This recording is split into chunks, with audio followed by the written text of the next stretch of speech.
আসসালামু আলাইকুম ওয়া রাহমাতুল্লাহি ওয়া বারাকাতুহু। সম্মানিত দর্শক শ্রোতা ভাই বন্ধুরা, আমরা আলোচনা করতেছিলাম কিয়ামতের বড় বড় আলামত সম্পর্কে। আজ আমরা জানব ইমাম মাহদী আলাইহিস সালাতু ওয়াস সালামের আগমন সম্পর্কে।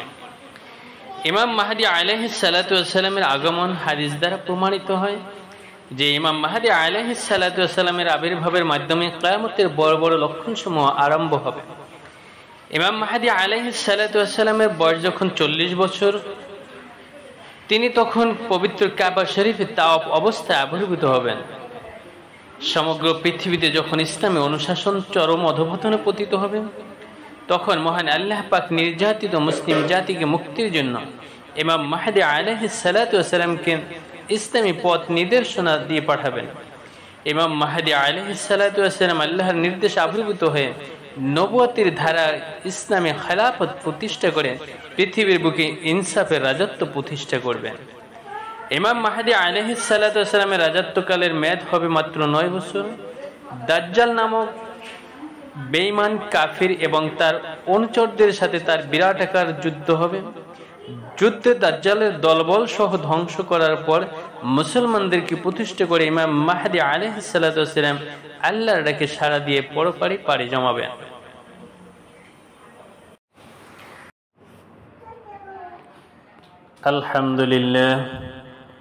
আলহামদুলিল্লাহ রাব্বিল আলামিন ওয়াসসালাতু ওয়াসসালামু আলা সাইয়্যিদিল আম্বিয়া ওয়াল মুরসালিন ওয়া আলা আলিহি ওয়া আসহাবিহি আজমাইন। সম্মানিত দর্শক শ্রোতা ভাই বন্ধুরা, আজ আমরা জানব ইমাম মাহদী সম্পর্কে। ইমাম মাহদী কখন আগমন করবেন, ইমাম মাহদীকে কিভাবে চিনব, তিনি কত বছর রাজত্ব করবেন, সে সম্পর্কে আজ আমরা জানব ইনশাআল্লাহ। পৃথিবীতে কিয়ামত হবে, এটি চিরন্তন অবিচল সত্য, কিন্তু কখন হবে আল্লাহ তাআলা ভালো জানেন। এ ব্যাপারে কাউকে কিছু জানানো হয়নি, এমনকি নবী, রাসূল বা ফেরেশতাদেরকেও এ ব্যাপারে কোনো কিছুই জানানো হয়নি। তবে কুরআন ও হাদিসে কিয়ামত আগের বেশ কিছু আলামতের কথা এসেছে। এর মধ্যে অন্যতম হলো ইমাম মাহদী আলাইহিস সালাতু ওয়াস সালামের আগমন। ইমাম মাহদীর পরিচয়। ইমাম মাহদীর নাম মুহাম্মদ, বাবার নাম আব্দুল্লাহ। প্রায় হাদিসে তার নাম মাহদী এসেছে। মুসলমানরা মাহদী নামেই তাকে বেশি জানে। মাহদী অর্থ ন্যায়নিষ্ঠ, সুপথ প্রাপ্ত, প্রতিশ্রুত। পৃথিবীতে এসে তিনি ন্যায় প্রতিষ্ঠা করবেন, শান্তির হাওয়া বয়ে দিবেন, দূর করবেন অন্যায় জুলুমের খবর। ইমাম মাহদী নবী সাল্লাল্লাহু আলাইহি সাল্লামের বংশধর হবেন। বাবার দিক থেকে হাসান রাদিয়াল্লাহু তাআলা আনহু এবং মায়ের দিক থেকে হুসাইন রাদিয়াল্লাহু তাআলা আনহুর বংশধর হবেন।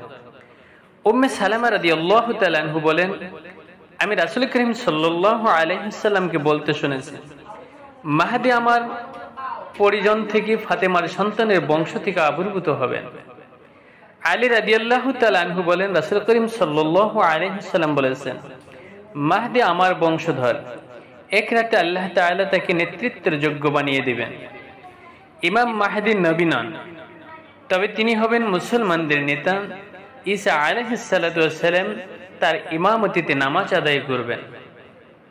কত সালে কোথায় আগমন করবেন ইমাম মাহদী? ইমাম মাহদী কত সালে জন্মগ্রহণ করবেন, পৃথিবীতে এসেছেন কিনা, এ ব্যাপারে কোরআন হাদিসে সুস্পষ্ট কোনো বর্ণনা পাওয়া যায় না। এ সম্পর্কে আল্লাহ তাআলা ভালো জানেন।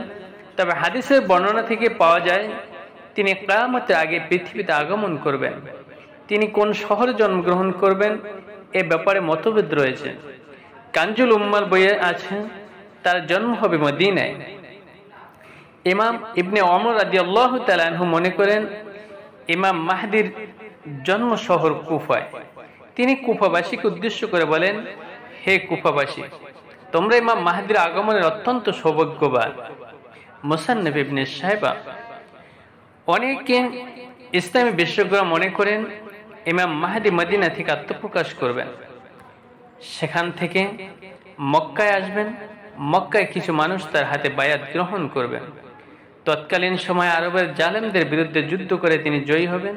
তিনি হবেন মুসলমানদের নেতা। তাকে দেখতে কেমন হবে, ইমাম মাহাদিকে দেখতে কেমন হবে, এ সম্পর্কে হাদিসে আলোচনা আছে। ইমাম মাহাদি হবেন মাধ্যম প্রকৃতির, গঠন গড়ন হবে খুবই সুন্দর, কপাল হবে দীপ্তময় ও প্রশস্ত, ডাগর ডাগর চোখ হবে, নাক হবে সরু লম্বা ও খাড়া, চেহারা হবে উজ্জ্বল তারকার মতো, তার ডান গালে একটা তিল থাকবে। আবু সাইদ খুদরি রাদিয়াল্লাহু তাআলা আনহু বলেন, রাসূল করিম সাল্লাল্লাহু আলাইহি ওয়াসাল্লাম বলেছেন, মাহদী আমার বংশধর, উজ্জ্বল ললাট ও নত নাসিকা বিশিষ্ট, অর্থাৎ দীর্ঘ নাক তথা অগ্রভাগ কিছুটা সরু এবং মধ্যভাগ কিছুটা স্ফীত, একেবারে চ্যাপ্টে নয়। ন্যায় ও নিষ্ঠার পৃথিবী ভরে দেবে, ঠিক যেমন এর আগে অত্যাচার অবিচারে ভরে গিয়েছিল। 7 বছর তিনি রাজত্ব করবেন। সুনানে আবু দাউদ। ইমাম মাহদীর আগমনের আলামত বা চিহ্ন।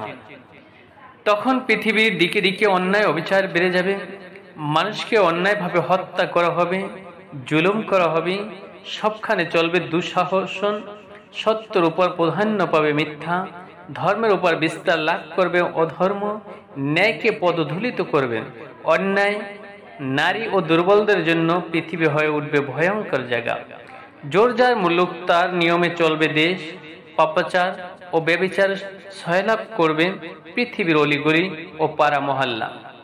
হঠাৎ লুটতারাজ ও যুদ্ধে ক্লান্ত হয়ে পড়বে বড় বড় জাতীয় দেশ। সে সময় পৃথিবীতে ন্যায় ও নিষ্ঠার মশাল নিয়ে আগমন করবেন ইমাম মাহদী। বরকত নেমে আসবে পৃথিবীতে। ইমাম মাহদী শেষ সময় পৃথিবীতে আসবেন, তার আগমনে উম্মত মুহাম্মাদের সম্মান বাড়বে, তার শাসনামল প্রকাশ, আকাশ থেকে প্রচুর বৃষ্টি নামবে, জমিনে প্রচুর ফসল উৎপন্ন হবে, গৃহপালিত পশুর সংখ্যা বাড়বে, তিনি মানুষের মাঝে সমানভাবে সম্পদ বিতরণ করবেন। নিরাপদ লোকদেরকে হত্যা, অন্ধকারে অতল গহ্বরে ঢেকে যাবে পৃথিবী, হত্যা করা হবে নিরাপদ মানুষকে, হত্যা ও জুলুম ফিতনা ছড়িয়ে পড়বে দেশ দেশান্তরে, এক সময় নিরাপদ লোক থাকবে না, সত্য উচ্চারণের খুব বেশি মানুষ পৃথিবীতে পাওয়া যাবে না। ঠিক তখনই পৃথিবীতে আসবেন ইমাম মাহদী। ইবনে হাজার হাইতামি রাহমাহুল্লাহ বলেন, নিরাপদ লোকদের একটি বড় অংশকে হত্যা করে ফেলার পর ইমাম মাহদীর আগমন ঘটবে। হত্যার ফিতনা থেকে কেউ বাঁচতে পারবে না, দ্রুততার সঙ্গে এ ফিতনা এক জায়গা থেকে অন্য জায়গায় ছড়িয়ে পড়বে। এক সময় আসমান জমিনের মাঝে এ ধরনের হত্যাযোগ্য ধারা বন্ধ হলে ইমাম মাহদীর আগমন হবে। 1/3 মানুষ বেঁচে থাকবে। ইমাম মাহদী আগমনের সময় পৃথিবীতে মাত্র 1/3 মানুষ বেঁচে থাকবে।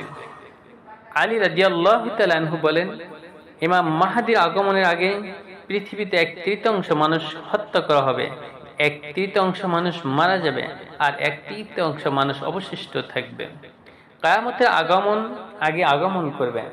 রাসূল করিম সাল্লাল্লাহু আলাইহি ওয়াসাল্লাম বলেছেন, পৃথিবীর জীবন সায়ান্নে যদি একটি মাত্র দিন অবশিষ্ট থাকে, তবে সে দিনটিকে আল্লাহ তাআলা দীর্ঘ করে আমার পরিবর্তে একজন ব্যক্তিকে প্রেরণ করবেন, তার নাম আমার নাম এবং তার পিতার নাম আমার পিতার নামের মতো হবে। ঈসা আলাইহিস সালাতু ওয়াস সালাম তখন পৃথিবীতে আসবেন। ইমাম মাহদীর সময় পৃথিবীতে হযরত ঈসা আলাইহিস সালাতু ওয়াস সালামের আগমন হবে। তিনি ইমাম মাহদীর পিছনে ফজরের নামাজ আদায় করবেন। আবু হুরায়রা রাদিয়াল্লাহু তাআলা আনহু থেকে বর্ণিত, রাসূল করিম সাল্লাল্লাহু আলাইহি ওয়াসাল্লাম বলেছেন, কেমন হবে যখন তোমাদের মাঝে মরিয়মের ছেলে ঈসা আলাইহিস সালাতু ওয়াস সালাম অবতরণ করে তোমাদের একজনের পিছনে ফজরের নামাজ আদায় করবেন।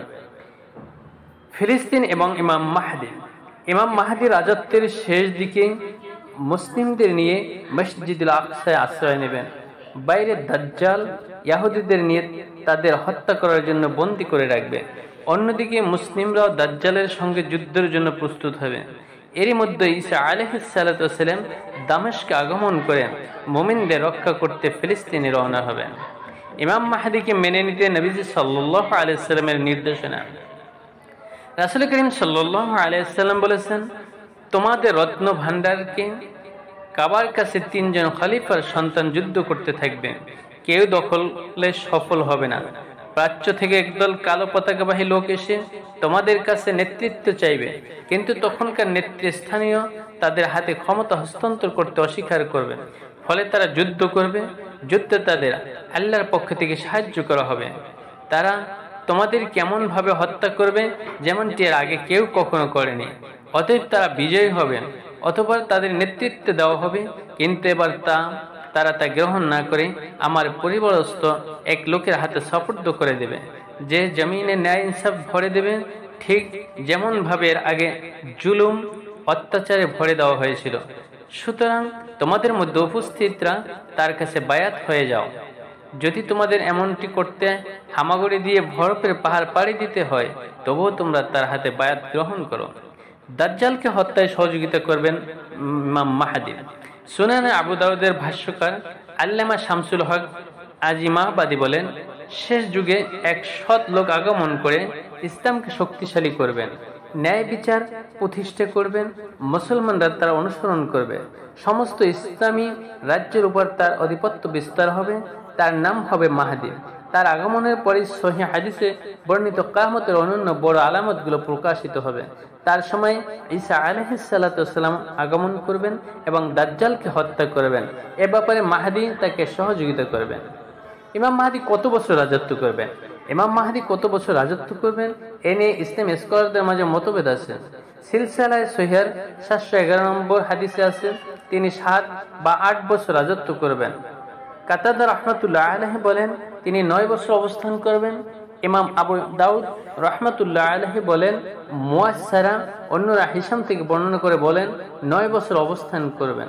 অর্থাৎ ইমাম মাহদী পৃথিবীতে 9 বছর সে রাজত্ব কায়েম করবেন এবং এই রাজত্বের মাধ্যমে তিনি পৃথিবীতে ইসলামের বহিঃপ্রকাশ ঘটাবেন।